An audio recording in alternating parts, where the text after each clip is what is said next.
तर back to Korea. तिथे तुमच्या अभ्यासाचं स्वरूप कसं होतं? एक गंमत सांगून सुरुवात करतो. सो मी तुम्हाला आधी सांगितल्याप्रमाणे एक स्टडी प्लॅन आम्हाला द्यावा लागतो, जेणेकरून भारतात जे काही तुम्ही शिकला असतात त्याच्याऐवजी जे काही कोरियात शिकताय ते त्याला समकक्ष असायला पाहिजे. तर मग तुम्ही कोणाकडे काय शिकणार, कुठला कोर्स घेणार, त्याची क्रेडिट्स किती वगैरे हे सगळा प्लॅन सबमिट करतो. त्याच्यावर मुंबईतला आमचा डीन शिक्कामोर्तब करतो आणि मग तो प्लॅन तुम्हाला फॉलो करायचा आहे. तो प्लॅन जर फॉलो झाला नाही तर समजा 2 महिन्याचा कोर्स तुमचा हुकला तर इथे 2 महिने वाढतात पास आउट व्हायचे. परत येऊन तो तुम्हाला करावा लागतो. ही त्यातली रिस्क असते. म्हटलं चलो जाऊया. तुम्हाला म्हटलं त्या प्रोफेसर पार्कना मी ईमेल लिहिली होती, मला तुमच्याकडनं शिकायचं आहे वगैरे. मग गेलो तिथे आणि तिथे गेल्यानंतर माझ्या ईमेलला उत्तरच देईनात ते. आणि विद्यापीठ तसं मोठं आहे ते, त्यामुळे मला ते कुठे काय त्यांना शोधायचं कळेना. 1 आठवडा उलटला आणि कोर्स रजिस्ट्रेशनची डेडलाईन जवळ यायला लागली. मग शेवटी मी इंटरनॅशनल स्टुडंट्स ऑफिसमध्ये गेलो आणि त्यांना म्हटलं की हे जे कोण प्रोफेसर जॉंगो पार्क आहेत त्यांच्याकडनं शिकायचं म्हणून मी तुमच्या विद्यापीठात आलोय आणि आता अचानक ही हॅज गॉन सायलेंट आणि मला त्यांचे कोर्सेस दिसत नाही आहेत रजिस्टर करायला. अच्छा. तर तुम्ही मला मदत करू शकता का? तर ते म्हणाले की तुम्ही या बिल्डिंगमध्ये अमुक नंबरवर त्यांचं ऑफिस आहे, तिथे जाऊन त्यांना भेटा. त्यांचे या दिवशी ते शिकवत नाही. त्याप्रमाणे मी गेलो. ते मला भेटले. मग त्यांना मी नाव सांगितल्यावर त्यांना आठवलं की मी त्यांच्या संपर्कात होतो. मग ते म्हणाले की गडबड अशी झाली की त्यांनी कैक दिवस त्यांचं जीमेल चेकच केलं नव्हतं. मग ते कॉलेजचं सत्र सुरू झाल्यानंतर ते त्यांचं फक्त Korean email IDs check करत होते. अच्छा. मग म्हटलं हां ठीक आहे, तर मग आता तुम्ही माझ्या स्टडी प्लॅनवर तुमची सही वगैरे द्या आणि म्हणजे मग मला रजिस्टर करता येईल. तर ते म्हणाले पण ऑनलाईन रजिस्टर कर तू. म्हटलं पण ऑनलाईनमध्ये मला तो कोर्सच दिसत नाहीये. ते म्हणाले की हां मग नसेल तो कोर्स. म्हटलं म्हणजे म्हटलं आता काय करू मी? तर ते म्हणाले तुला कोरियन येतं का? म्हटलं नाही येत, मी इथे 4 महिन्यासाठी आलोय, त्यामुळे मला कोरियन भाषा येण्याचं काही शक्यता नाहीये सुतराम. पण ते म्हणाले मी तर हे दोन्ही कोर्सेस यावेळेला कोरियनमध्ये शिकवताय कारण इंग्लिश मुलं नाही आहेत. म्हटलं आता मी काय करू? कारण 4 पैकी 2 कोर्सेस जर उडाले तर जवळजवळ 17 पैकी 3 महिने मला भारतात येऊन परत करावे लागतील किंवा मग आशा गुंडाळून परतच यावं लागेल. आणि तिथे ऑलरेडी सत्र सुरू झालं होतं, इथे ऑलरेडी सत्र सुरू झालं होतं, त्यामुळे मी दुसऱ्या दिवशी बंद करून परत आलो असतो तरी माझा वेळ गेला असता.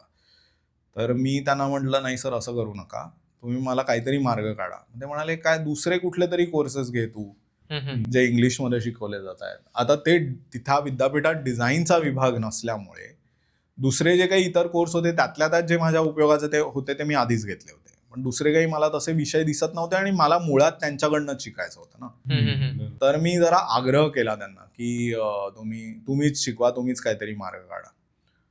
मग ते असं छपराकडे बघत बसले. मग 2 मिनिटं म्हणाले की ठीक आहे तू उद्या ये, मी उद्यापर्यंत काहीतरी मार्ग काढतो. दुसऱ्या दिवशी मी गेलो त्यांच्याकडे. ते म्हणाले एक काम कर, तू कागदावर मला अर्ज लिहून दे, कारण हा सिस्टीम नाही आहे तर आपण ऑफलाईन त्याचं रजिस्ट्रेशन करू. तर मी तुझे कोर्सेस बघितले, त्यातला एक कोर्स आहे तो त्या कोर्समध्ये अमेरिकेत शिकून आलेल्या 3-4 मुली आहेत, त्यांचं इंग्लिश चांगलं आहे, तर तुला मी त्यांच्या ग्रुपमध्ये टाकतो.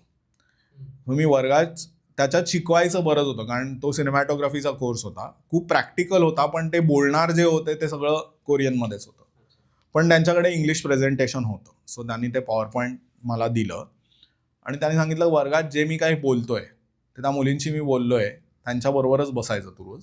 त्यांच्यापैकी एक कोणीतरी आळीपाळीने तुला लाईव्ह ट्रान्सलेट करेल दबक्या आवाजात. हे काय चाललंय ते तुला सांगतील, तुम्ही शेवटच्या बाकावर बसायचं म्हणजे सगळ्यांना डिस्टर्ब होणार नाही.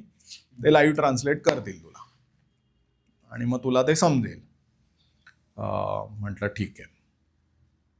म्हटलं दुसऱ्या कोर्सचं काय? तर ते म्हणत दुसऱ्या कोर्समध्ये दुर्दैवाने इंग्लिश बोलणारं कोणी नाही आहे.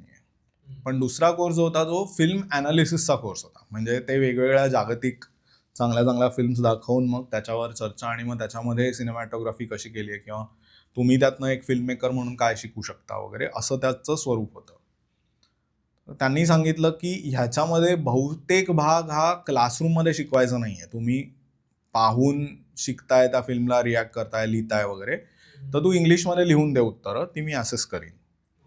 आणि मी जे काही शिकवणार आहे तर मला अजूनही आठवतंय की बुधवारी आणि गुरुवारी संध्याकाळी 4 वाजता ते लेक्चर असायचं 1 तासाचं. आणि 3 वाजता मला ते त्यांच्या ऑफिसमध्ये बोलवायचे. त्यांचं जेवण झालेलं असायचं. मला ते चहा द्यायचे, ग्रीन टी. आणि मग अर्ध्या तासात ते मला ते काय शिकवणार आहेत ते एकदा इंग्लिशमध्ये सांगायचे. एका विद्यार्थ्यासाठी तो माणूस पूर्ण सत्र 2 तास आठवड्याला एक्स्ट्रा शिकवत होता. एवढं कामाबद्दलचं डेडिकेशन हा माझा कायम कधीही मी विसरणार नाही असा एक अनुभव आहे. आणि कुठे ना कुठेतरी एक शिक्षक म्हणजे कॉर्पोरेट जग सोडून शिक्षक होताना जो काही मला ते व्हावंसं वाटलं त्याच्यामागे असे जे वेगवेगळे शिक्षक मला भेटले वेगवेगळ्या ठिकाणी आयुष्यात, त्यांचा कुठे ना कुठेतरी एक योगदान असेलच असं मी नक्की म्हणेन. तुम्ही अगदी बरोबर शिक्षक शोधत गेलात आणि तोच तुम्हाला लाभला असं झालं.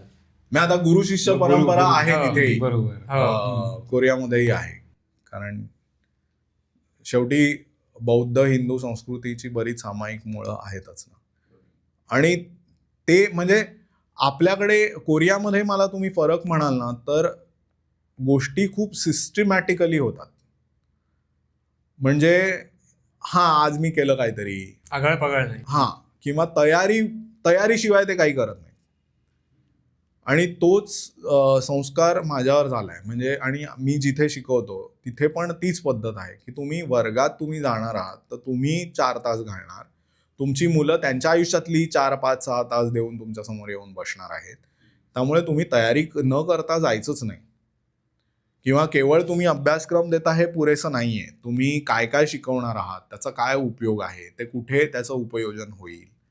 जेव्हा मी तुम्हाला काही परीक्षा घेईन तुमची किंवा तुम्हाला काहीतरी एक असाइनमेंट देईन तेव्हा त्याला मी 10 पैकी 5 देणार का 8 देणार का 9 देणार का 10 देणार याचा मी एक तक्ता पण दिला पाहिजे की तुम्ही या दर्जाचं उत्तर दिलं तर तुम्हाला 6 मिळतील, या दर्जाचं दिलं तर 9 मिळतील. 10 पैकी 10 मिळवायचे असतील तर हे करावं लागेल. पण तुमचं उत्तर 10 पैकी 10 आहे पण तुमचा अटेंडन्स 60% तर तुम्हाला 10 पैकी 10 मिळणार नाही. हे जे काही तुमचे नियम आहेत, त्या खेळाचे जे काही रूल्स ऑफ द गेम हे मुलांना नीट आधी ठरवून वस्तुनिष्ठपणे सांगणं हे गरजेचं आहे. याच्यासाठी खूप तयारीची गरज आहे. एक्सपेक्टेशन्स तुमचे आधीच सांगितलेले. आणि किंवा तुम्ही वर्गात जे काही शिकवणार आहात तर शिक्षणामधली डिझाईनचा जर विचार आपण केला आणि कोरियामध्येही मी हे बघितलं किंवा जर्मनीमध्ये पण बघितलं काही प्रमाणात की शिक्षकासाठी सगळ्यात मोठं आव्हान हे आहे की त्याच्यासमोरची 30 मुलं सगळीच सारखी नाही आहेत. साधारणपणे त्यातली पहिली 10% असतात ती पुढेच बसलेली असतील असं नाही, कुठेही बसलेली असतील वर्गात. ते खूप सजग असतात, ते स्विच्ड ऑन असतात, त्यांना खूप शिकायची इच्छा असते. त्यांना काय शिकू काय नको, मला अजून 4 पुस्तकं सांगा, एवढ्या लेवलचं मोटिवेशन असतं. 10 असतात ते की मी कधी स्विच्ड ऑन असतात, कधी आज बोर झालंय जाऊ द्या असे असतात. आणि 10 असतील 30 पैकी म्हणजे 30% एक मी ढोबळ एक उदाहरण देतोय.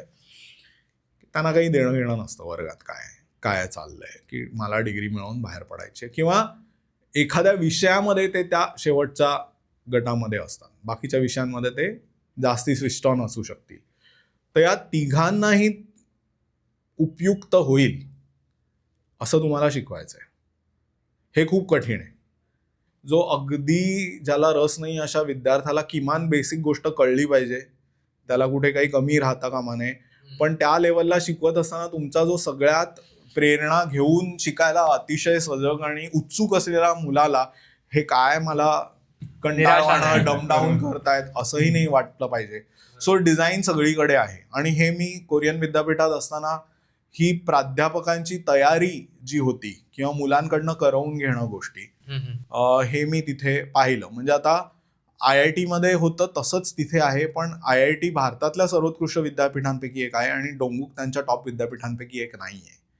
तरी पण या बाबतीत दोघांचा दर्जा खूप जवळचा आहे असं आहे. किंवा तिथे काही गोष्टी खूप हायरार्किकल पण आहेत ज्या मला नाही आवडल्या. म्हणजे खूप वयाला मान आणि जरा आपल्या इकडे जसं ते रॅट रेस असते ना की तुला A+ मिळाला, मला A मिळाला, मग याला तर B मिळाला, मग तुला A+ म्हणजे तुझं नक्की काहीतरी तू काहीतरी हुकमपट्टी करून केलं असणार, मग ते चेक करणं, मग त्यातनं निराश होणं, हाही प्रकार आहे थोडासा कोरियात. त्यामुळे तुम्ही अशाही बातम्या वाचल्या असतील की तिथे खूप आत्महत्या वगैरे हो, हो. होतात. हम्म.